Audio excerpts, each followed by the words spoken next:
and we're going to hit you off with the best intro music ever.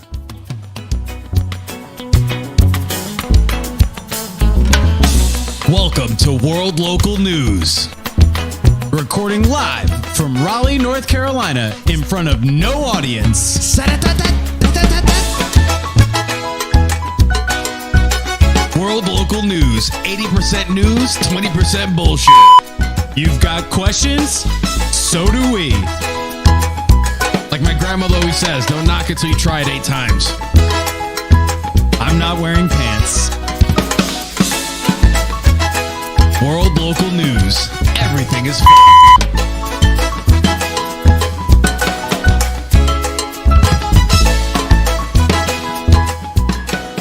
Let's get on with the show. Greg, what's going on, brother? We're back at it again. We're back, baby. We're back at it again. We are World Local News. I'm Greg Perlman. This is Freddie Valoy. Freddie, and everyone listening. If you're not following us on Instagram, if you haven't subscribed on Spotify, iTunes, YouTube, if you haven't rated, reviewed, and shared with a friend, what kind of society are we even living in? I don't know. A forgetful one. Yeah. So I implore everyone to get the best and most accurate news. You're going to want to follow us on Instagram, Spotify, and iTunes, because twice as nice. Yeah. YouTube. Yep. And what more could you We're need? coming at you from a bunch of different angles, guys. That's pretty much what it is. A bunch of different angles. World Local News. Greg, what do we got? What are the social media handles? World Local News. Yeah, it's at World Local News on all of the socials, on all of the mediums. And if you just type in World Local News in your search bar on iTunes and Spotify, you're going to find us. And also, if you want to find me, my podcast, Fred Talk, is also on YouTube. And my YouTube channel has some vlogs, some stand-up clips. I think it's hilarious. Thank you, Greg. Oh, thanks, man. It's a top 3 channel that I subscribe to with the name Freddie Valoy in it. Oh, look at that. Look at that, guys. He's a trustworthy guy. You're getting news from him. You might as well just go ahead and subscribe to my YouTube channel, too. Date Live is there. I'm going to start putting some sketches, some comedy sketches. I know people have been asking for that.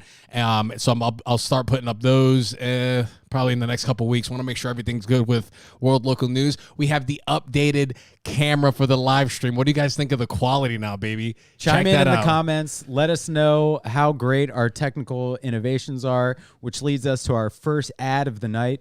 I want to shout out just real quick Between Two Clouds Studios. Absolutely. I mean, when you think of technological geniuses, audio visual marvels, campfire festival throwers, I mean, potential doomsday preppers, I mean, I think of Between Two Clouds, and they do the best work around. I think so. Yeah, they're really passionate guys. If you're started a podcast recently and you don't have time to edit or anything like that, because that can be very time consuming and very tedious, you might want to send that out to some professionals that can get it done at an affordable rate. And that's, if you want to reach these guys, it's at cloud2studios.com.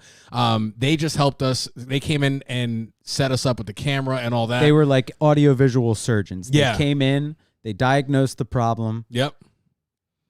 Cut it out. Yeah.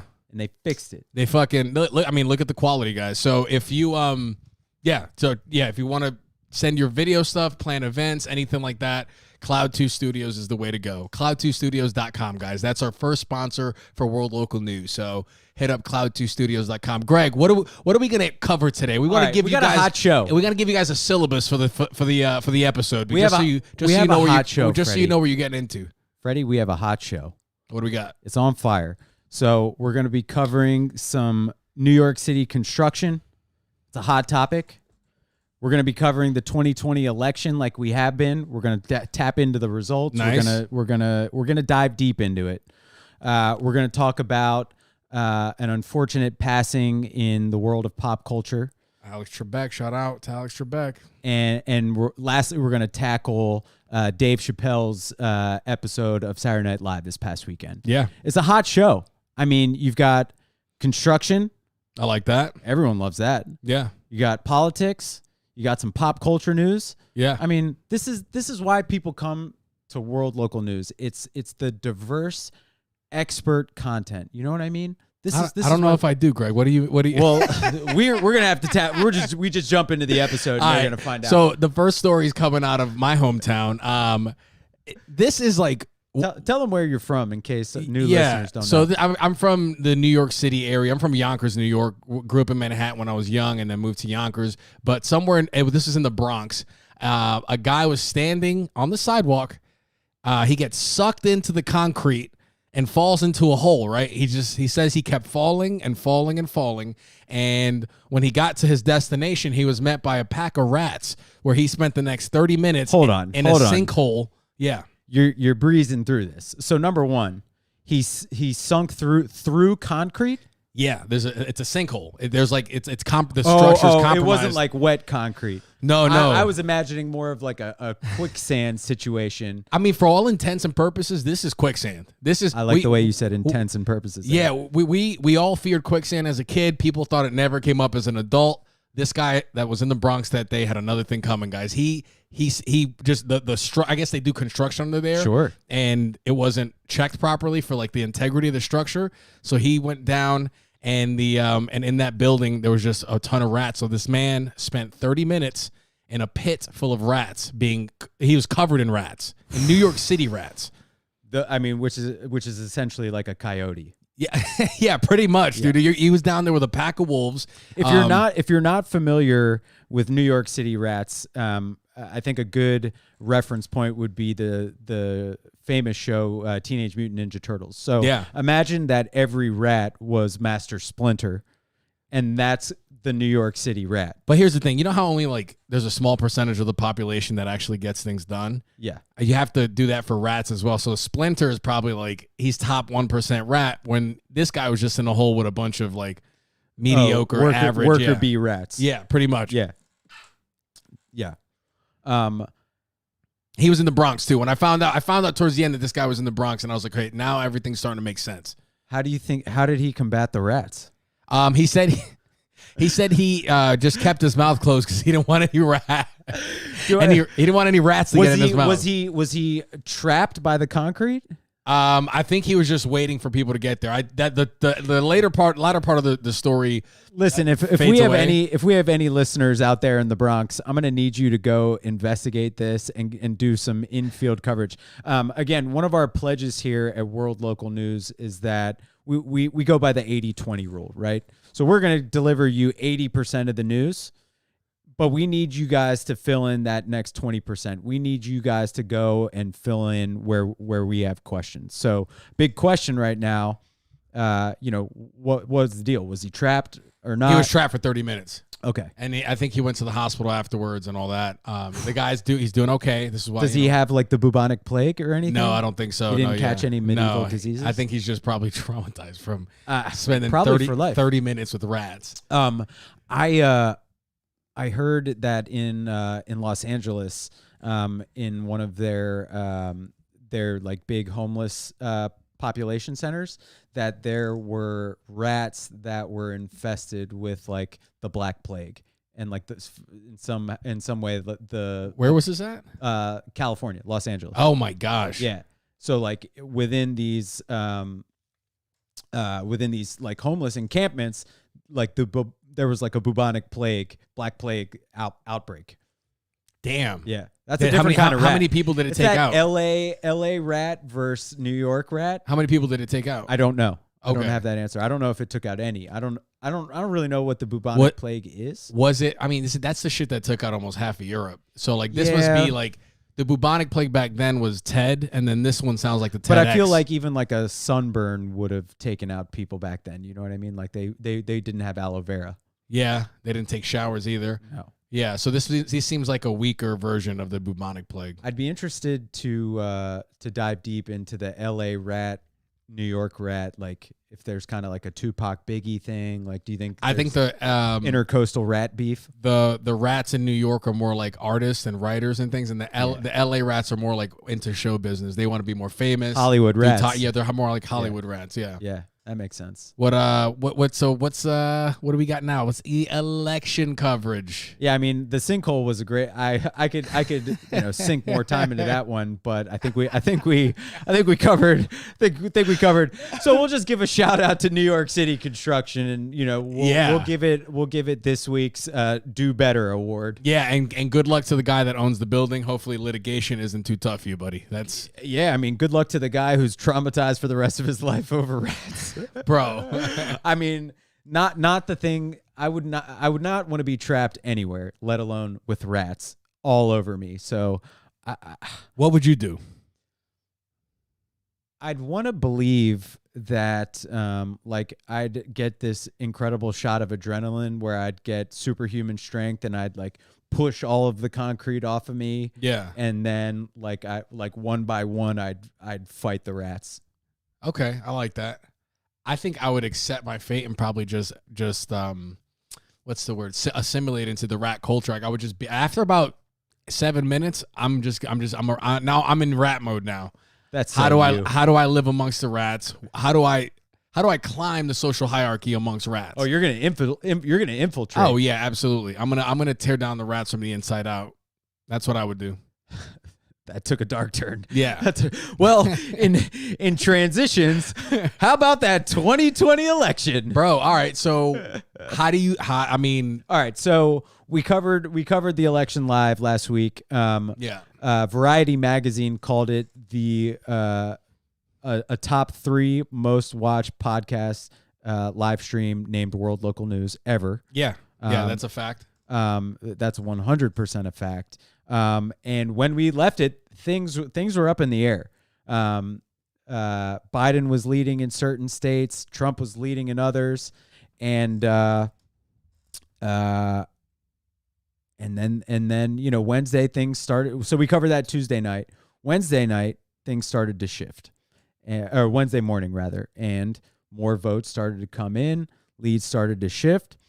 We'll fast forward for this part of the conversation to Saturday, where the state of Pennsylvania declares Joe Biden a winner, and that pushed him over 270 electoral votes. Yep. And all of the news networks announced that Joe Biden is now our president-elect. Kamala Harris is the vice president-elect. Mm-hmm. And America has, signified that they're ready for a regime change. Okay, and now that's an interpretation of a few that are currently going on in politics. But I cut you off. Your question, sir. Where do we start with this at the election? So the results as they stand, as far as we know, and as far as we've done. We got Christian Hampton on the chat. What's up, dude? Christian Hampton on the live stream, tuning in tonight. Young Vegas, tuning in. Thanks for tuning in, bro. So where things stand right now is that the same way that elections have been done in the past, you get to a certain threshold of the votes, you call the state. And we don't want the boring stuff, dude. We want the good stuff. Who brought it home for us? Philadelphia? Come on, Pennsylvania? All right. Come on, you got the damn shirt on. Let's cut to the chase here. This fucking guy's burying the lead. Look what the hell he's wearing. He's got a crackhead on his fucking shirt. Look at him. This guy, I remember doing a base. All right. All right. So if you're just listening, then I'm sorry. He's got the Philly frenetic on his shirt. First off, this is Gritty. Oh, is that this that's is not the Philadelphia Flyer mascot named Gritty. This is a sweatshirt that I was given by my older sister a couple years ago for Christmas. Little did she know, thinking that it was a gag gif, it would turn out to be the symbol of political freedom. Yeah, and Greg, you have a message for us, right, about Philadelphia? Listen. Let's remove politics for a second. Biden wins, Trump wins, no matter what. If Philadelphia is the city that pushes you over the edge, Philadelphia is going to claim a victory. They're going to claim that victory as theirs. And as a Philadelphian, I promise you There is no greater social media feed than a Philadelphians when Philadelphia wins something. Why? The sheer level of joy, theatrics, happiness, raw emotion. It's a childlike energy that is so infectious that there's just nothing better.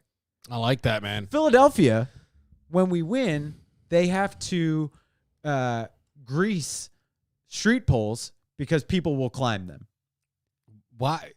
Why? Because what better way to celebrate something than climbing up a street pole, dangling from it, risking your life, all in the celebration of a win? It seems like the normal adults in Philadelphia, like the people that like kind of they go to work, the working class people, they seem to think the way I did when I was in 8th grade. Tell me. What you guys don't seem to think things through past a certain point, an acceptable point Let me tell you for an something. adult. And I respect Philly. I love Philly. I love Northeast cities that make good sandwiches. So y'all fuck with Philly hard. There's no hate, but I got to call it how it is. Well, so what's the fun of thinking something through? The whole city's like Lord of the Flies, it seems like. I mean, have we eaten our young before? Yeah, fine, sure, once in a while, but that's no big deal. We gave you liberty. You did. We birthed the nation. You're welcome. That's good. You're welcome. It sounds like the city of Philadelphia is just we're making a deal with the devil. And I like it. I like shit like that. You know what I'm saying? So you guys are going to tear apart your city. You guys are going to be rambunctious fans, but you're also going to help Joe Biden be president of the United States. I mean, in this election, they sure did. Yeah. They sure did. They did, dude. Greg, what are your overall thoughts about the election results? So can I take us back in time? Yeah. So let's go back not too long ago. Let's go back 4 years, 2016. Election declared for Donald Trump the same way. Yep. You fast forward back to 2020, the same states that won Trump the election in 2016. Joe Biden has a similar margin of votes currently. And the way that I view it is that once the election has been declared a winner, and all of the votes are tallied, You sound like Obama right now. I'm a diplomat. You're turning real presidential. I like this. I'm a diplomat. You're like, once the votes are tallied. Well, because last week I was told I was biased. Yeah, dude, you can't. So- you got. The people in the comments came at you a little bit. There was 2 people. Yeah, they came at me. That came at you. And that's okay. We like the dialogue, but it turns out then that here's a question for you. Do facts come with does the presentation of facts in their true form, in their factual form, is that attached to a bias? Facts. Or is the truth biased? Are facts biased? No. Right. And so I ended up having further discussion with one of the commenters, and I said, well, how, I repeated the statements that I made. Yeah. And I said, are any of these untrue? And they said, no. And so I said, well, then how can an argument be biased when you haven't presented anything that's a lie? And so you can always misuse facts, but in the context of the conversation that we were having, I was merely making factual statements, not provocative statements that were misusing facts. Okay. All right. Now that's not to say that I'm not biased, because I think we all have inherent biases, ones that show their head, ones that don't. But that just is what it is. So Yeah.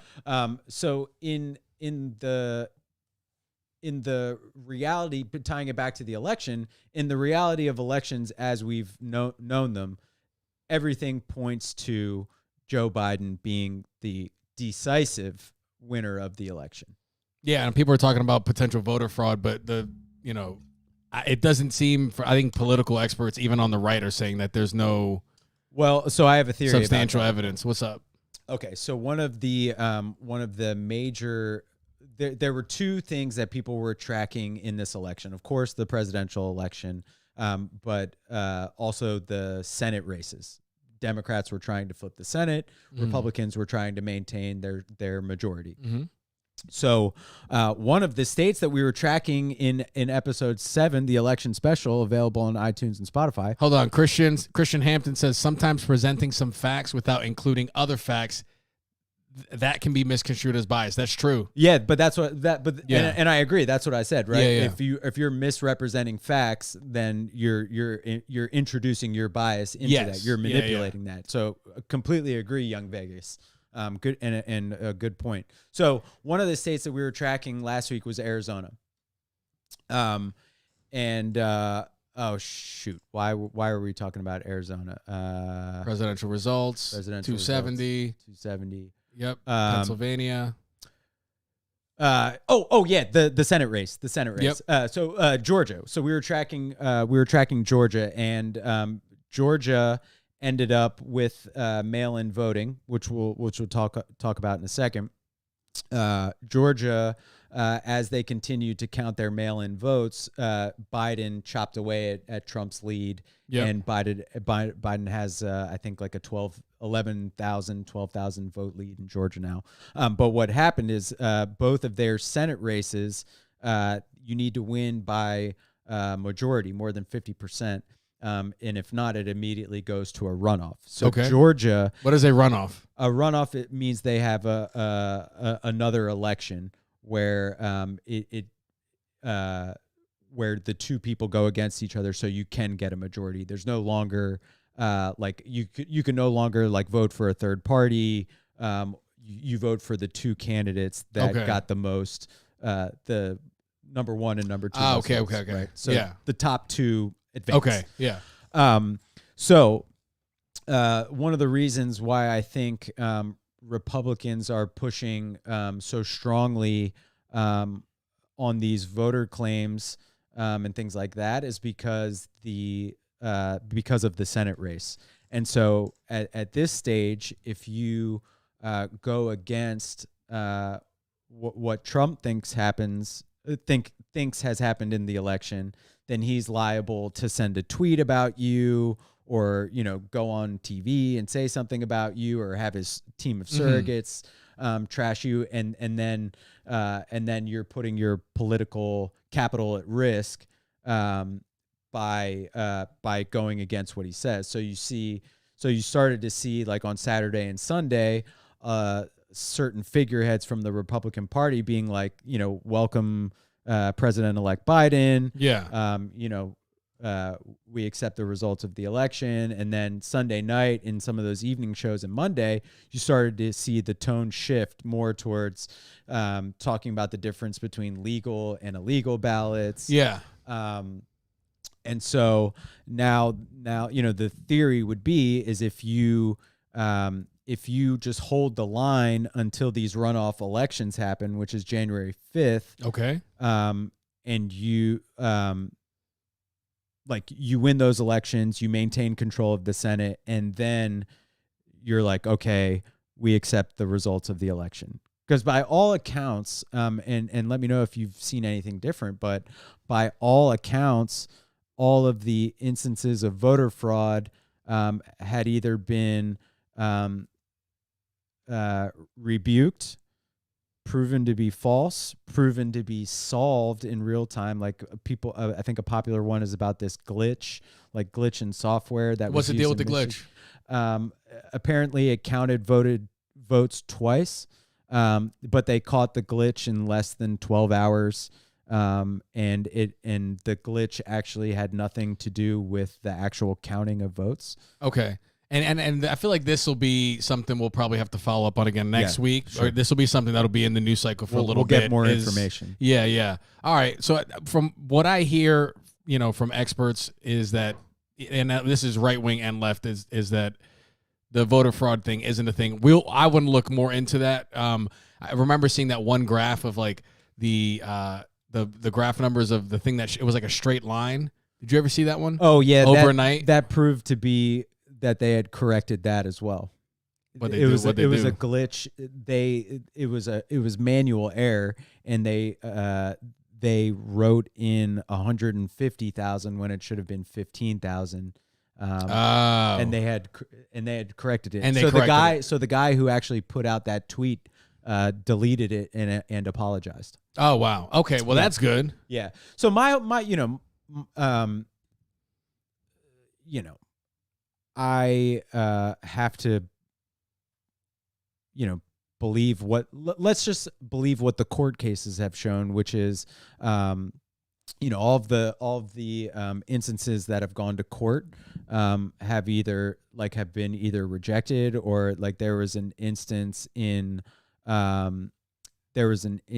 Pennsylvania about them not being too far away, and like they had that was corrected. Mm-hmm. But we should, like we've been saying this all along, like everything as it pertains to voting should be safe, secure, and as easy as possible, or at least that's my stance. Like voting is one of the most, if not the most, American things that we can do. Elections are supposed to be free and fair. Aside from, I think we should be voting from our phones. I mean, if we can do it safely and securely, great. I just think if you can handle the money, if money's being handled online, I feel like we can get votes figured out. Well, even just think about like if it was vote by email. I mean, voting by mail. Yeah. I mean, voting by mail this year was huge. You should be able to vote by Snapchat filter. Yeah. Just you do like the filter of the president you want to be with your ID like this, and then that's it. There you go. Now young people are voting super easy. We do TikTok votes. We do fucking and then it'll just be like you show your avatar and you don't even need to show your face. It's like, oh, there's my Bitmoji. Have voting booths at Cracker Barrel. Just make it very accessible for every person on both parties from any kind of age group. Doesn't even matter. I'm in. Yeah, I'm in. I like that. Voting for the people. Meet them where they are. You as a you're more of a left leaning guy. What are you looking forward to for Biden as president? Like how are you looking at this? He's got a very tough job. So, I think one of the most encouraging things about this election, and I'm sure left-leaning people would disagree with me, but just how many people voted. I mean, over 145 million people, 146 million. Yeah, that wasn't voted. Because of Joe Biden though. That was because of Donald Trump. What do you? Sure. Those voting numbers aren't because they were like fucking Joe's great. It's because of like they were like we want to get him out of here, or people were like we need to keep him in. That's why those numbers are so high. Yeah. Oh, yeah. Absolutely. But Joe Biden ain't selling tickets like that. No, I don't. I don't think that he is. Here's what I would like to see.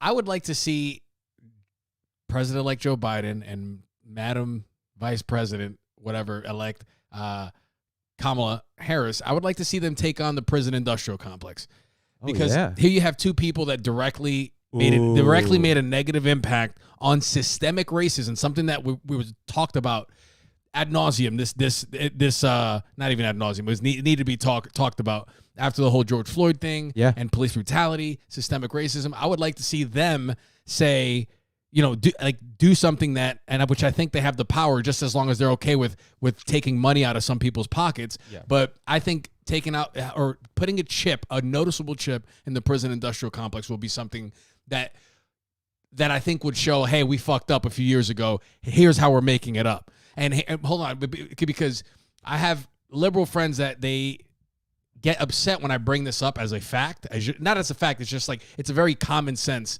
thing. He wrote the '94 crime bill, and her policing actions has kept innocent people in prison. She was notoriously tough on marijuana. Yeah, so like I would like that for me. And oh my God, I'm sorry, we changed our mind. Which are some of my liberal friends are like, well, people change their minds. I'm like, yeah, that's cool, but it usually comes with some kind of action. So I personally would like to see that. And I would also like to say to people leaning left is don't be afraid to hold your party just as accountable as you hold the opposite party. And that's a great point. You know what I'm saying? Because now here's a little tone shift I'm noticing. People were demanding things from Donald Trump, as they should. Everybody should be. If you're voting for somebody or not, you should be working these. They're public, we pay their salaries. Yeah, they're public servants. Like they should be. We should be working them. Yep. But now that Biden's in, people are like, oh well, it takes a long time to push things through because of the Senate and the Nah. I want you to have the same energy you had with Trump after this celebration period, whatever it is. But when he gets inaugurated, I want to see all of us put fucking pressure on him. Like, I agree. You know what I'm saying? Like, well, and I think that's what makes the job so tough for him, because not only he's now got 75 million people that voted for him, probably a large percentage who weren't thrilled about doing it, and it was probably just an anti-Donald Trump vote. And so those voters are going to hold him under the fire. And he made some big promises in his speech Saturday night, in particular to black people. He was like, basically like, black people, like, you helped me get to the show. You've kept me in the show, and you're what brought me this election. Yeah. And he was like, we won't forget. So he's, could Joe Biden be the president that Obama never was? Maybe. Well, okay. I was going to say reparations. Yeah, we'll see. I mean, I'm just. I'm not going to bank on reparations. Yeah. That seems to always come up like every 4 to 6 years, and it just nothing ever happens. I'm telling you, if they have the balls to take on the prison industrial complex, and the only reason they wouldn't is because people don't the whoever doesn't want their pockets being fucked with. I think that would be a great thing. I think that would be a great thing. So the challenge now is that you have to reconcile and make peace with 75 million Democrats, where you have a hyper progressive fringe, and then the more close to the middle you get, the party looks very different, and there's infighting. Now, what the 2020 elections has shown is that the more progressive platform you run on, the better chances of winning that you have. So there were a lot of so Democrats lost, I think, somewhere between 4 and 6 House seats. If the election was called today, and the people that lost were running on a more moderate platform. But you have because a lot of the hyper progressive movement comes from the fringe, and as it becomes a bigger percentage of the overall Democratic Party, you are there's going to be a rift. I think there's going to be a rift and like a coming to Jesus moment where they have to really figure out, like, hey, if our voters are telling us like we need a very progressive platform, like, let's figure out how to turn that into messaging that appeals to all voters. If that's truly I think that's one of the things that's always a lot of left-leaning people can't reconcile with conservative voters, is like Democratic policy. Like, the Democrats like to say that their policies will benefit everyone, like all Americans, but I think they have they've done a really poor job of messaging that. Because the Democratic Party as it stands now, as Biden and Kamala, they're just right of center. They're not really. They're moderates. They're right of center, dude. They passed what's interesting, their record says one thing, but then you start to address different things in their platform, and by most evaluators' metrics, like they're running the most progressive platform that's ever been run. So I think so that's the challenge, like, within the Democratic Party for Biden, is like he's got to unite that party. Yes. And then you have 70 plus million people who voted for Donald Trump. And that's this is a really good time, and I know it's very tempting to be like, fuck the Republicans, blah, blah, blah, this and that. but if you're on the left, this is actually a really good time to bring people together. Like, I don't think Joe Biden himself is going to do it. This is going to have to come from the party that Takes a village. yeah, this is coming from the Compassion Party. This is coming from this is a good time to like look at your fellow countrymen that votes opposite of you and have some compassion. And this is where you can bring everyone together. I thought Donald Trump, the reason I didn't want him to win was the leadership aspect, and just like as a man, like he just didn't fulfill a certain thing. Like he had the capability and opportunity to bring people together during a very polarizing time, and he took the easy way out by doing the racial dog whistles and all that shit.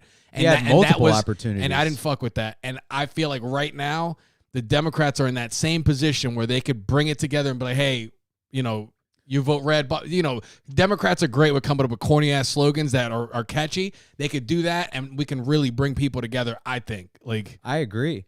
I mean, it's like you wouldn't respect your boss if he was a dick, no matter how well the company did, yeah, right? yeah. And so, you know, for every good thing that Trump's administration did, you know, he would tweet something or use rhetoric, and it's just unfortunate. It doesn't matter if you're a Democrat or you're a Republican. If that's your style of leadership, Yeah. If you're a dick and you alienate people, I mean, I agree. I think he had, you know, by all accounts, like he's a charismatic guy. Like people who say that they don't like him get in a room with him, and all of a sudden they feel like they're his best friend. Yeah, charisma's a very real thing. It's like if you have high charisma, people just want to listen to what you have to say. Yeah. It's just a scientific thing. What do we got next? So so I don't know if you are you familiar with the preacher Kenneth Copeland? No. So you see some interesting conservative figureheads start to take up the talking points, you know, that the Trump machine is putting out. Yeah. And so Kenneth Copeland, if you guys listening aren't familiar, he's a preacher. And when coronavirus first came out, debuted, dropped the album, he did a broadcast where he spit at the coronavirus. And was just like spitting and yelling, "Be gone, be gone!" And turns out it's still here. Turns out the coronavirus is still here. Yeah, Kenneth Copeland did it. He didn't even put a dent in it. It's raging hellfire around the country. But Kenneth Copeland, guys, check out. Just Google or YouTube Kenneth Copeland, crazy preacher, or just write Kenneth Copeland, Joe Biden, because it's a 45-second clip of him saying, "Joe Biden wins," ha ha, ha, ha. and just like I mean, it looks like a demon has possessed this man. Kenneth Copeland, if you're okay, you know, just let me know if you're okay. Reach out. We'd love to have you on World Local News. One last thing I want to say about the Biden speech from Saturday is, any of you thinking that Joey B doesn't have a little pep in his step, didn't see him walk out for his speech. You know, when, all right, I'm going to paint a picture for you. Imagine you're in Yankee Stadium, right? You're up to bat. It's the bottom of the ninth, bases loaded, and you hit a fucking grand slam. Imagine yourself running the bases. You got a little base trot swag. Yeah. That's what Joe Biden came out like on Saturday night. Yeah. I mean, he had pep in his step. Yeah. Dude looked like he could, you know, go a couple rounds. Yeah. How many drugs do you think they hopped him up with so he could do all that? I mean, the dude is probably raging with B12, cortisone. Yeah. Echinacea, fish oil. I mean, dude's probably on a fish oil drip. Let's be serious. He seems to have gotten better throughout as we've gotten closer to the election with like coherently putting thoughts together and things like that. Yeah. But I'm gonna need more than a cool little strut to convince me that his speech Saturday night I thought was I'd give it a B+. Oh damn! Really? The way people were sucking its dick to the point I thought it was an A plus. Yeah, I mean, I'm one of those people that that's not super thrilled. I would have rather had someone else other than Joe Biden be the president. But I didn't get my first choice, and I didn't take my ball and went home. I still participated in the voting process. Yeah. So I'm one of those people, Republican or Democrat, that is going to put him under a microscope and make sure that he fulfills his promises. So like, I thought his speech was a B plus. I thought, if you were a Trump supporter and you listened to that speech, I would hope you'd be open enough to say, hey, there's a place for me in Biden's America. Like it felt very welcoming. That's good. That's what I hear. I heard that. Yeah, I thought it was very welcoming. If you're a super progressive Democrat, I think you're probably going to be like, hey man, why are you reaching out and extending an olive branch to the people who for the last 4 years we've been butting heads with? And I think like that's kind of like a chicken. I'm interested to see what you think about this. Do you think it is the responsibility of the winner to display grace to the loser and say, hey, you can join us in the winner circle? Or is it the duty of the loser to show humility and say, hey, winner, how can we get along now that I recognize that I've lost?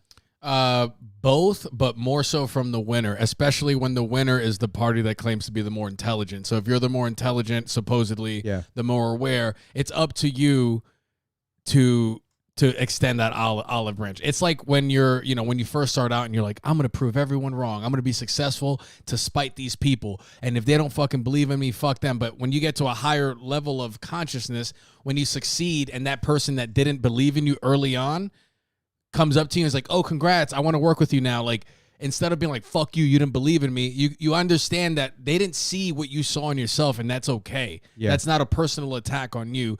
You invite them in because that, if it makes sense, because that potentially can help rise the water for everybody. So I think it is up to the winner to do that. And I know the Republicans may have not done that last election, but once again, if you're claiming to be the party of intelligence and compassion, this right now is that fucking time in history to show that.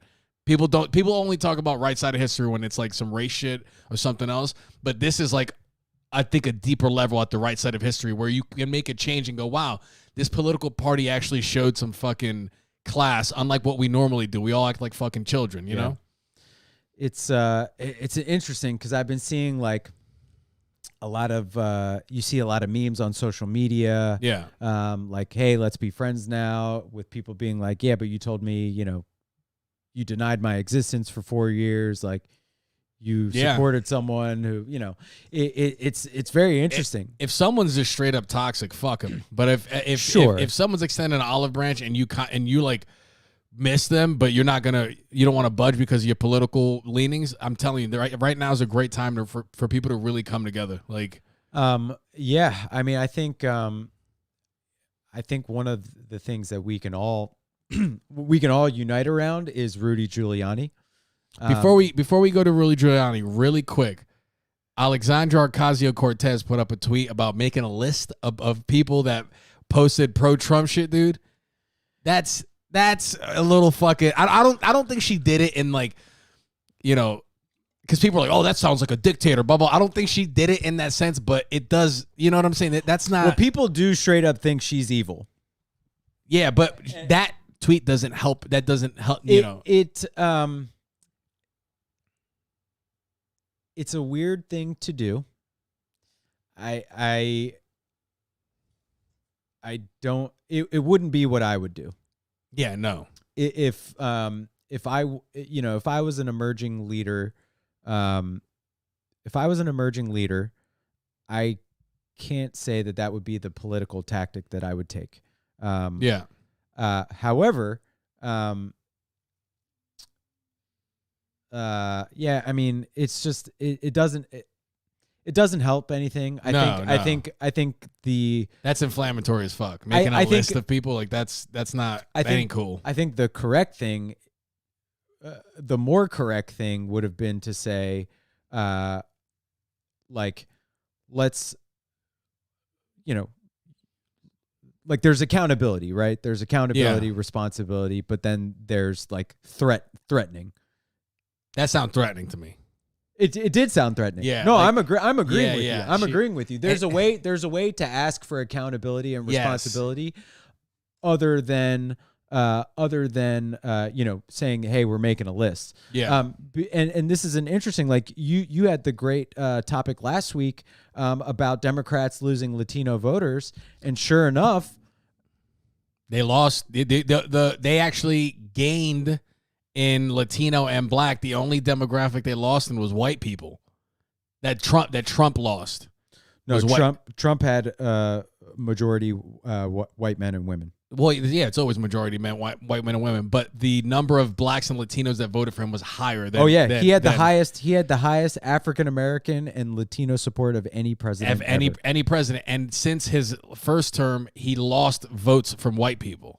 So That's correct. So Well, he lost. So Blacks and Hispanics were like, fucking, orale, let's do it, fucking, and white people were like, oh no, thanks. Well, you know, this goes back to the reckoning that the Democratic Party has. I think they approach the Latino voter as a monolith. Yep. And Agreed. hey, guess what? All races aren't the same. You know what I mean? Yeah, yeah. Like, just like there are different whites, Yeah.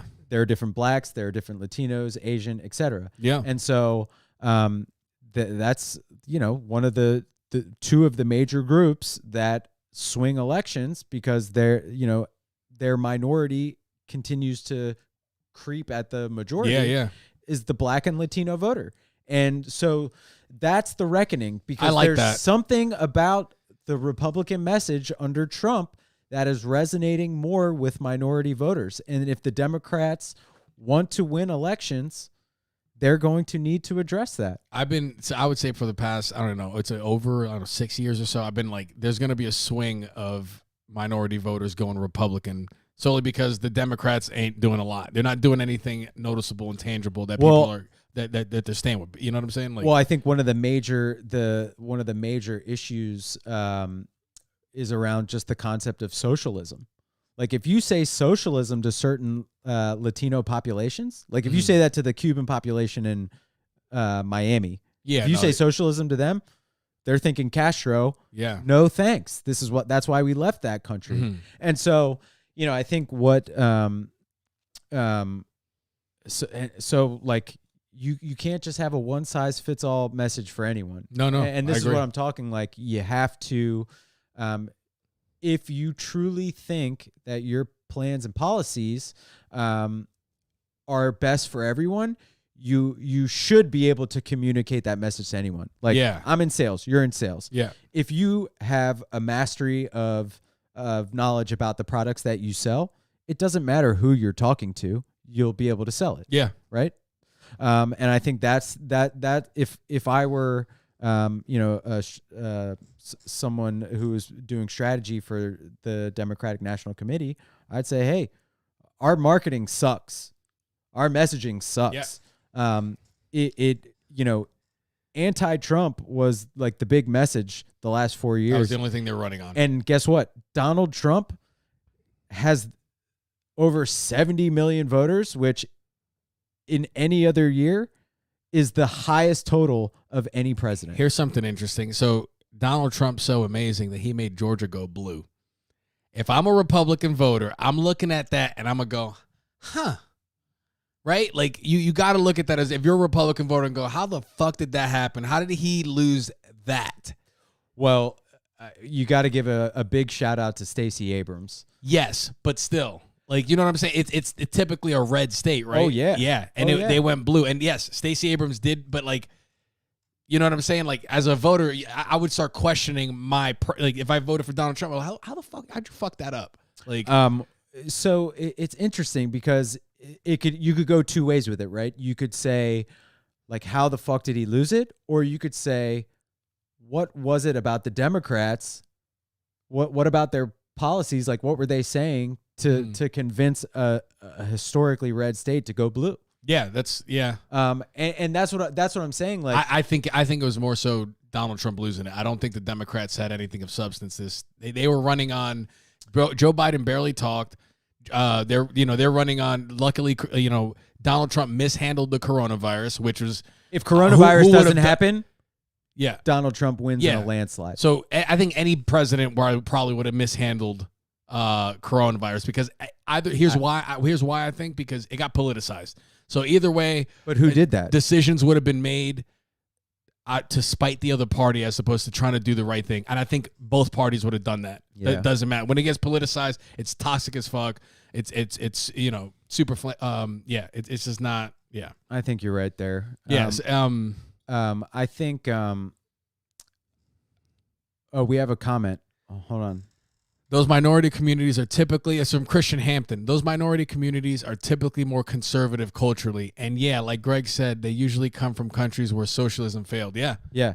I agree with that. Yeah. And so like things are changing in this country. Like the message, no matter what party you're on, the messaging has to change. The Democrats need to do something this term or they're going to lose way more fucking minority voters the next time. If there's nothing that people can go, oh shit, they did this. Oh yeah. They're fucked. Oh yeah. They're fucked. And I feel like the third party may end up just coming out of the Democratic Party when the progressives eventually go, fuck you guys. We have, more Gen Z voters now. Yeah. There's more voters. So like the Democrats like, and it's quick how it turned because there was one point a few years ago when I was like, man, the Republicans are kind of fucked right now. Like, seems like the Democrats are running with it. Then fucking Trump came in, did his thing, and then the Senate House, the seats flipped, blah, blah, blah, all that shit. It's like that was the crazy thing. It can flip quick. And what I noticed before the Democrats started failing was the arrogance.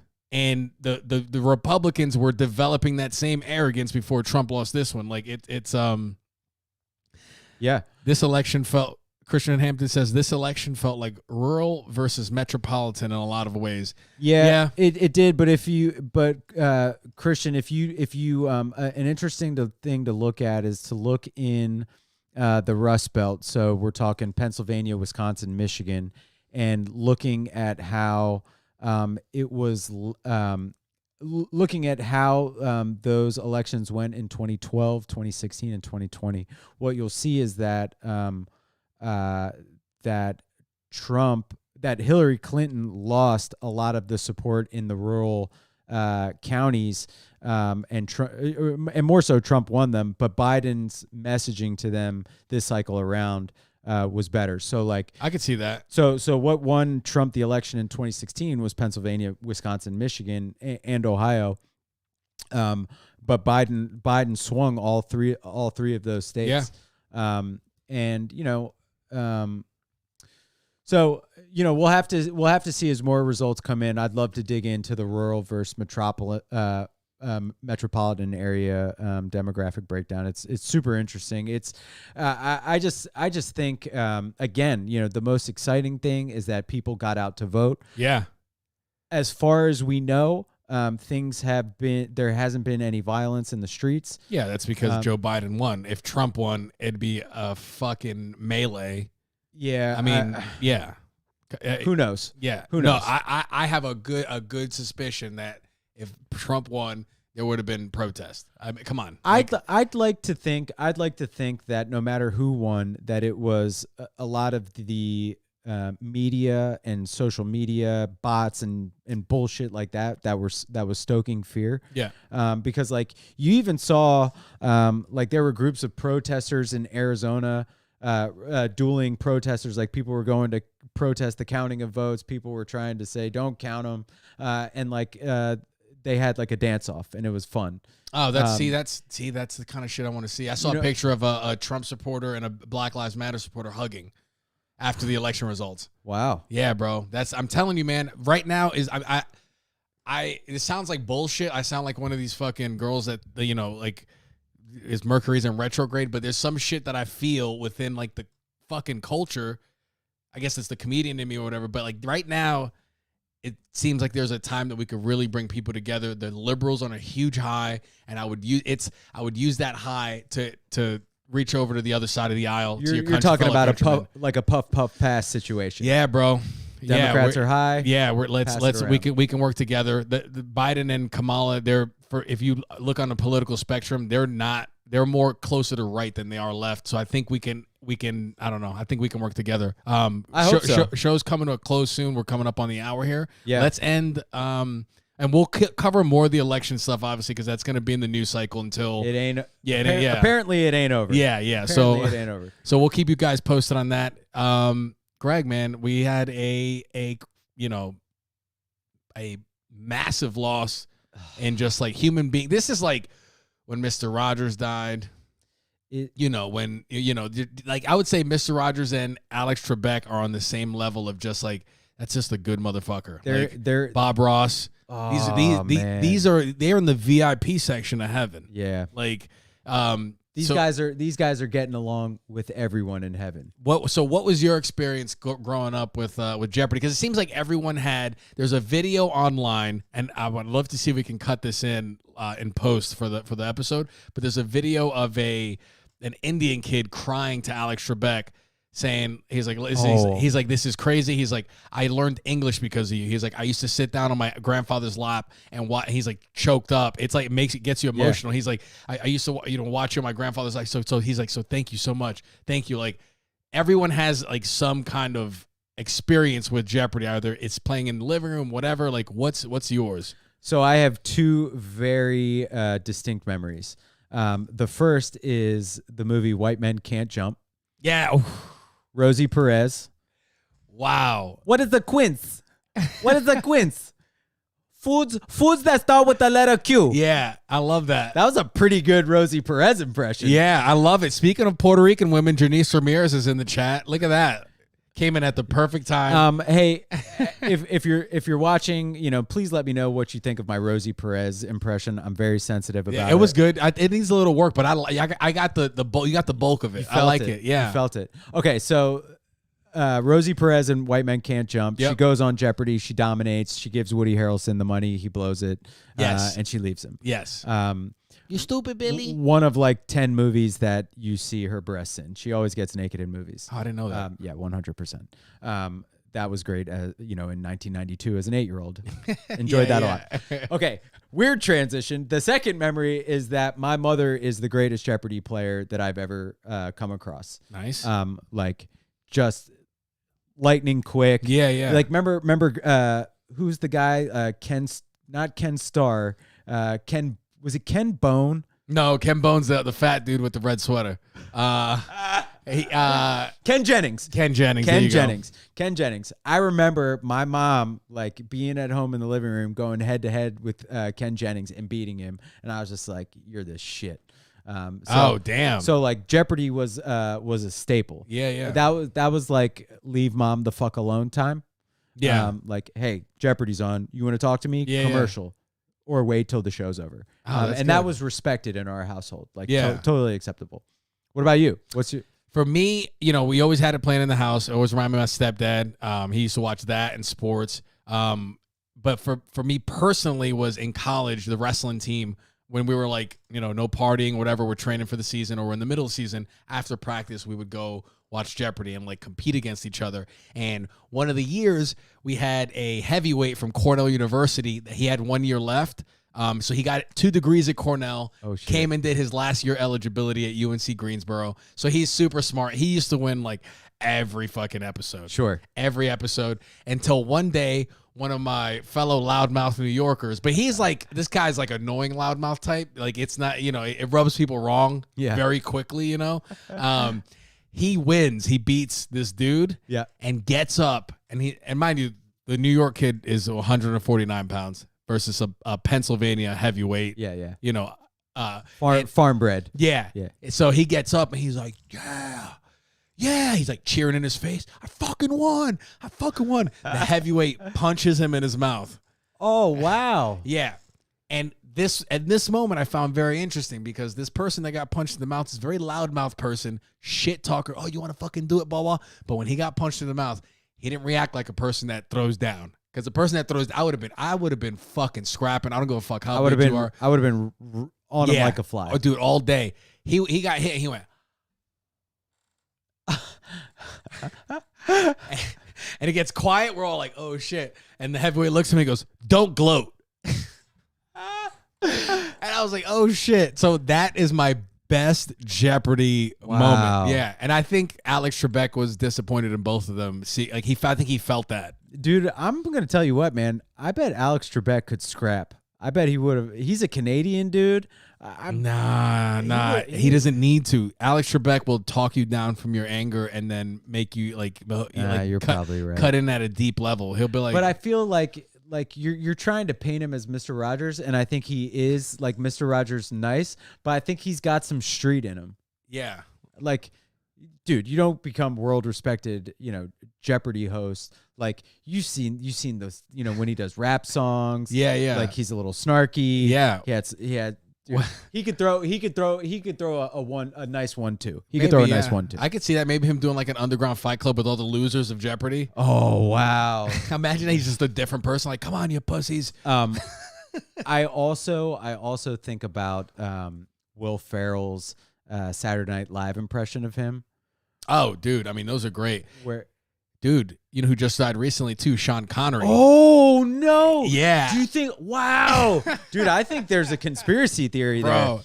Wow, dude! Connery passed. If you haven't watched it at all, for any of the listeners, go on YouTube and watch Celebrity Jeopardy SNL. Alex Trebek, Sean Connery, and those are the best interactions. Show us your mother, Trebek. And it will give you an appreciation for how close these two deaths are, because right now they're in heaven having fun. Wow, man, I can't believe that I didn't draw that connection. Yeah, I can't believe. I mean, when Sean Connery passed, it's like an old couple. When the husband goes, the wife goes shortly after. Yeah, that's good. Wow, dude. That's amazing. So shout out to Alex Trebek. I mean, rest in peace. Dude. A true legend. We sending best wishes to his family. What an incredible impact. You just never know, like, when you get into a project, who it's going to impact. Yeah. And how. Yeah. I mean, Jeopardy stretches worldwide. I'm sure there's, different versions in other countries. Think about how many people he's taught English to. You played a form of Jeopardy, while you were wrestling in college. Like, that's just one thing. Like, think about how many people are doing it. What an amazing legacy. I love it. Greg, do you have anything to promote?